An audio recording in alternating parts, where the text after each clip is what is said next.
الحمد لله الذي جعل العلم أرفع الصفات الكمالية وخص من شاء من عباده بالمآثر الحكمية وأشهد أن لا إله إلا الله وحده لا شريك له شهادة منتصب لأداء واجب العبودية وأشهد أن سيدنا محمدًا عبده ورسوله الذي جعله الله رحمة لكل البرية اللهم صل وسلم عليه وعلى آله وأصحابه بكرة وعشية أما بعد فيا عباد الله أوصيكم ونفسي بتقوى الله وطاعته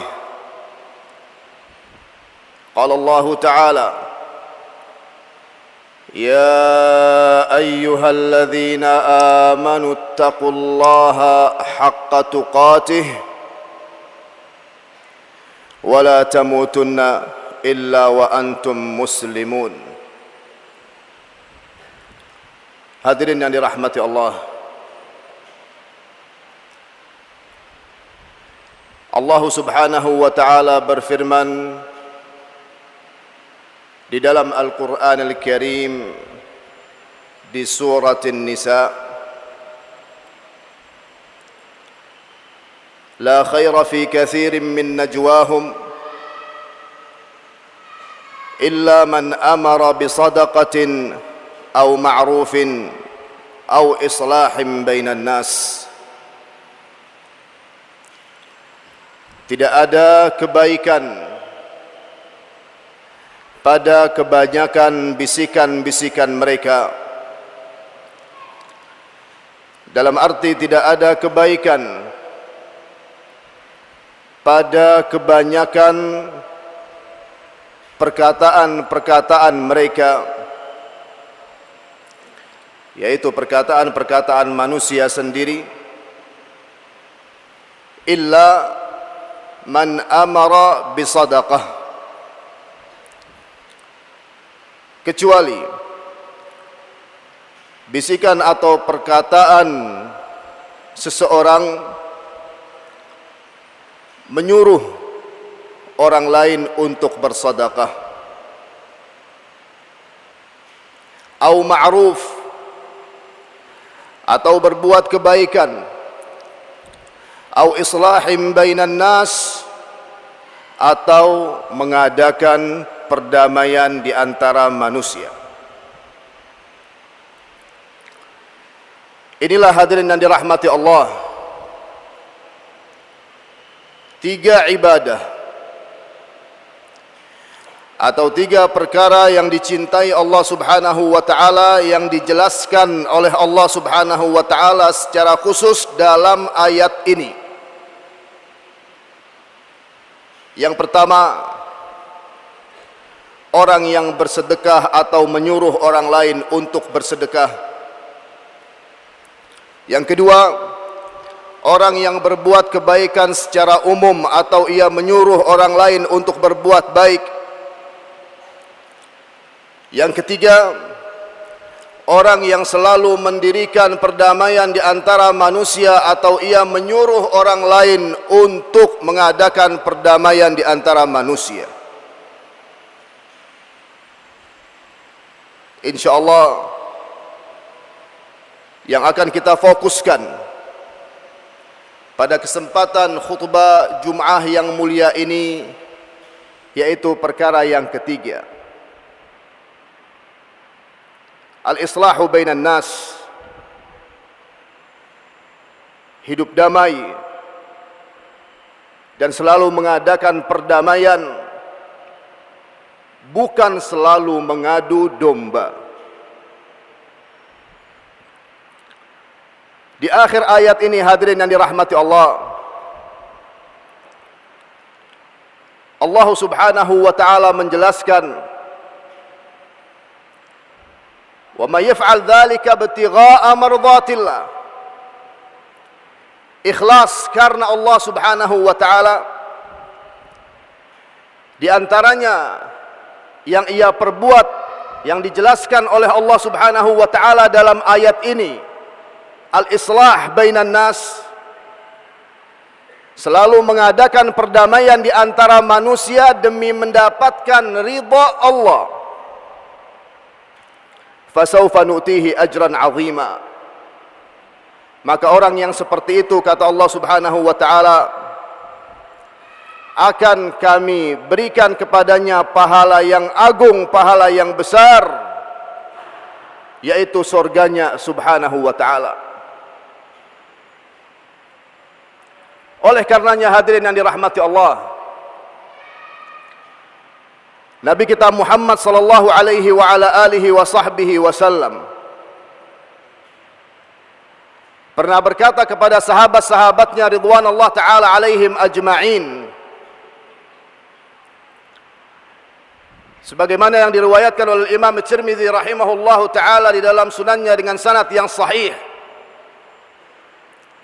"Ala ukhbirukum bi afdal min darajati as-siyami was-salati was-sadaqah." Maukah kalian aku beritahukan kepada kalian tentang derajat yang lebih afdal, yang lebih utama daripada derajat puasa, salat dan sedekah? Kemudian para sahabat menjawab, "Bala ya Rasulullah," iya ya Rasulullah, kami ingin mengetahui itu. Selanjutnya Rasulullah sallallahu alaihi wa ala alihi wa sahbihi wasallam bersabda, "Islahu dzatil bain." Mengadakan perdamaian di antara hubungan sesama, derajatnya lebih utama di sisi Allah Subhanahu wa taala daripada derajat puasa, salat dan sedekah. Maksudnya adalah hadirin yang dirahmati Allah, apabila ada seorang muslim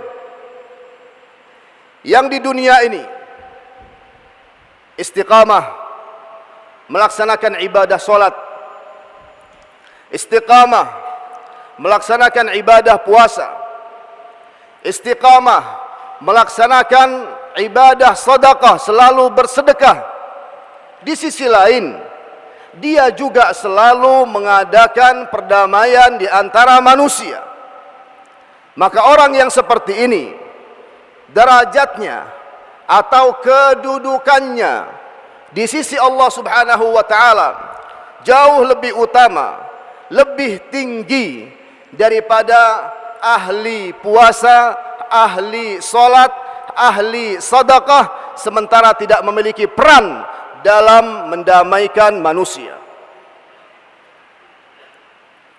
Hadirin yang dirahmati Allah, yang harus kita perhatikan bukan hanya hubungan kita kepada Allah Subhanahu wa taala saja,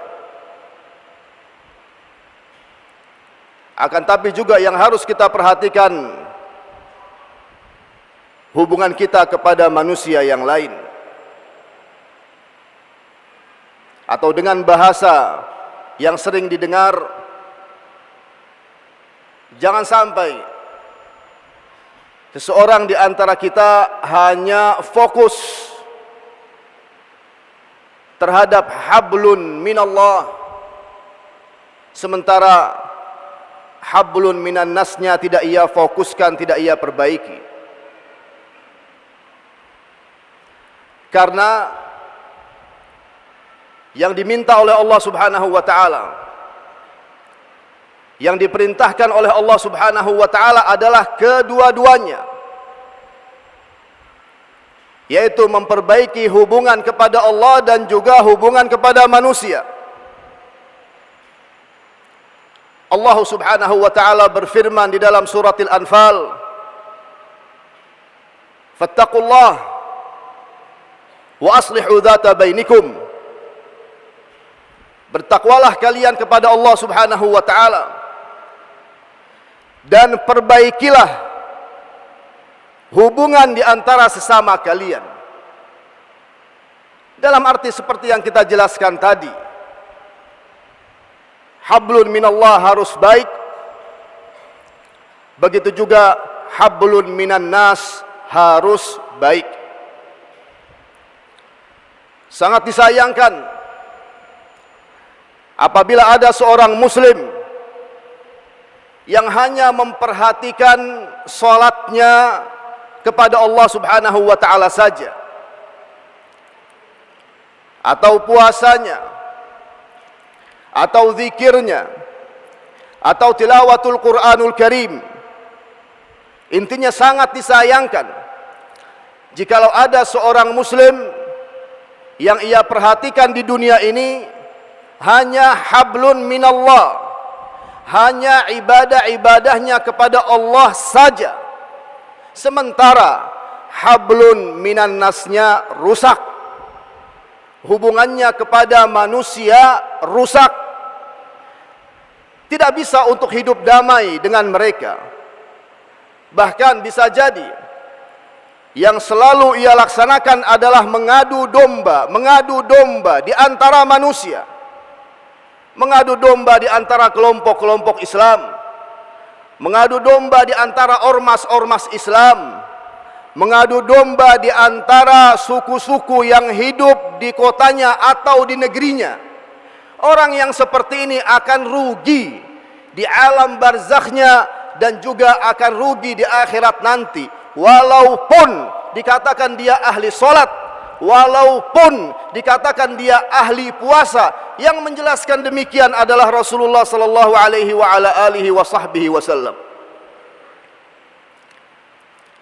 Di hadis yang sahih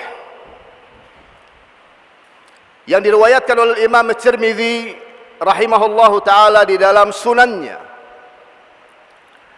Rasulullah sallallahu alaihi wa ala alihi wa sahbihi wasallam bersabda, "Inna fasada dzatil bain hiyal haliqa." Inna fasada dzatil bain hiyal haliqah. Merusak hubungan di antara manusia, atau dengan bahasa singkatnya mengadu domba, itu adalah pemangkas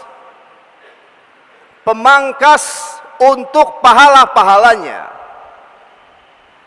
Dia akan datang di hari kiamat tidak memiliki pahala apapun, akan hilang, akan musnah pahala-pahala solatnya, puasanya dan lain sebagainya, dipangkas oleh sifatnya atau oleh perilakunya yang buruk di dunia, yaitu suka mengadu domba.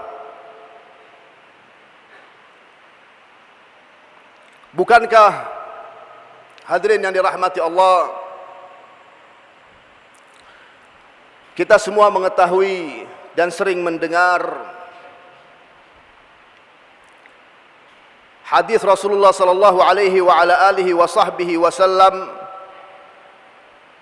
yang menjelaskan tentang dua orang yang diazab oleh Allah Subhanahu wa taala dalam kuburannya. Dan itu diriwayatkan oleh Imam Al-Bukhari rahimahullahu taala di dalam sahihnya. Dari hadis Abdullah bin Abbas radhiyallahu taala anhuma. Kata Abdullah bin Abbas radhiyallahu taala anhuma, marra Rasulullah sallallahu alaihi wa ala alihi wa sahbihi wasallam ala qabrain. Pada suatu hari Rasulullah melewati dua kuburan. Kemudian kata beliau sallallahu alaihi wa ala alihi wa sahbihi wasallam, innahuma yu'adzaban. Sungguhnya dua orang ini yang di dalam kuburannya masing-masing sedang diazab, sedang disiksa oleh Allah Subhanahu wa taala. Selanjutnya kata Rasulullah, amma ahaduhuma kana la yastatiru wa fi riwayatin la yastabri'u wa fi riwayatin ukhra la yastanzih. Tiga riwayat di Sahih Al-Bukhari, di Sunan Abi Daud, dan juga di Sunan An-Nasa'i. Salah satu dari keduanya kata Rasulullah sallallahu alaihi wa ala alihi wa sahbihi wasallam, kenapa orang itu mendapatkan siksa di dalam kuburannya, di alam barzakhnya? Karena tidak membersihkan diri dari air kencingnya atau dari percikan air kencingnya. Dalam arti keadaannya selalu mutanajis, terkena najasa. Kemudian bagaimana mungkin untuk ibadah-ibadahnya seperti salatnya diterima oleh Allah Subhanahu wa taala? Oleh karenanya orang itu disiksa di kuburannya, di alam barzakhnya. Yang kedua kata Rasulullah sallallahu alaihi wa alihi wasallam, yang disiksa oleh Allah Subhanahu wa taala dalam kuburannya, di alam barzakhnya, dari dua orang tersebut, kana yamshi bin namimah. Ketika hidup di dunia suka berjalan dengan namimah, dalam arti suka mengadu domba. Di dunia suka mengadu domba. Oleh karenanya di alamil barzakh mendapatkan siksa. Mungkin di sini ada pertanyaan, bagaimana mungkin untuk orang itu mendapatkan siksa, diazab oleh Allah di alam barzakhnya, sementara ketika di dunia mendirikan sholat, melaksanakan puasa, umrah, haji, sering membaca Al-Quran? Jawabannya adalah seperti yang dijelaskan oleh Rasulullah tadi, bahwa perilakunya yang buruk, yaitu suka mengadu domba, telah memangkas pahala-pahalanya, telah menghilangkan, memusnahkan pahala-pahalanya. Oleh karenanya dia diazab oleh Allah Subhanahu wa taala di alamil barzakh. Lebih tegas lagi, di dalam Sahih Muslim, Rasulullah sallallahu alaihi wa ala alihi wa sahbihi wasallam bersabda, la yadkhulul jannata namam, la yadkhulul jannata namam. Orang yang suka mengadu domba di dunia ini, di akhirat nanti tidak masuk surga. Inilah kerugian yang nyata, hadirin yang dirahmati Allah. Di alamil barzakh mendapatkan siksa, kemudian di akhirat tidak masuk ke dalam surga. Sementara bisa jadi ketika di dunia pernah melaksanakan ibadah ini dan juga ibadah itu, yang ia fokuskan hanya hablun minallahnya saja, sementara hablun minan nasnya tidak baik, tidak pernah hidup damai kepada manusia yang lain, secara khusus kepada saudara-saudaranya seislam dan seiman. Bahkan wal'iyadu billah, yang selalu ia laksanakan adalah mengadu domba di antara manusia. Aqulu qawli hadza fastaghfirullahal azim li wa lakum wastaghfiruh innahu huwal ghafurur rahim.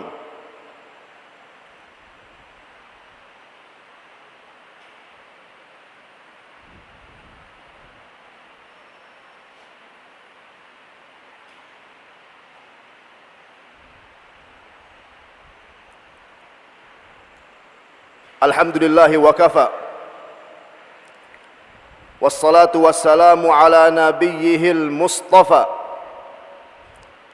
Sayyidina wa nabina Muhammadin wa ala alihi wa ashabihi ila yaumil liqa'i wal wafa.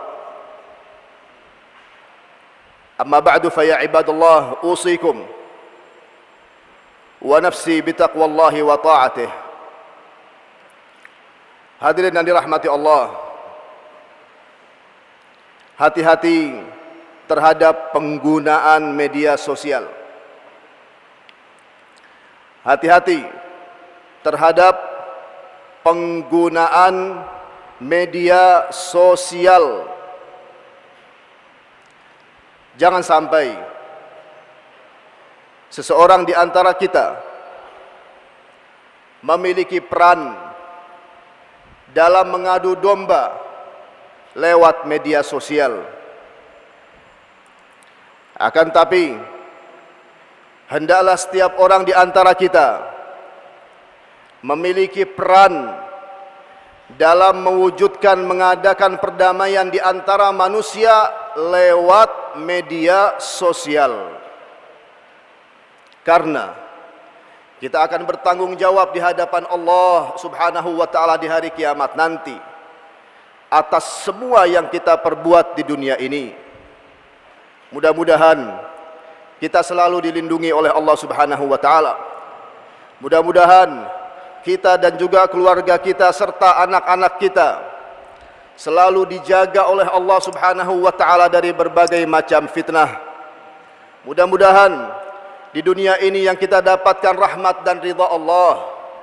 Mudah-mudahan kehidupan kita semua ditutup oleh Allah Subhanahu wa taala dengan husnul khatimah. Wa sallu wa sallimu ala man amarakum bis salati wassalami alaihi. Faqala Allah Subhanahu wa taala innallaha wa malaikatahu yusalluna 'alan nabi ya ayyuhalladzina amanu sallu 'alaihi wa sallimu taslima.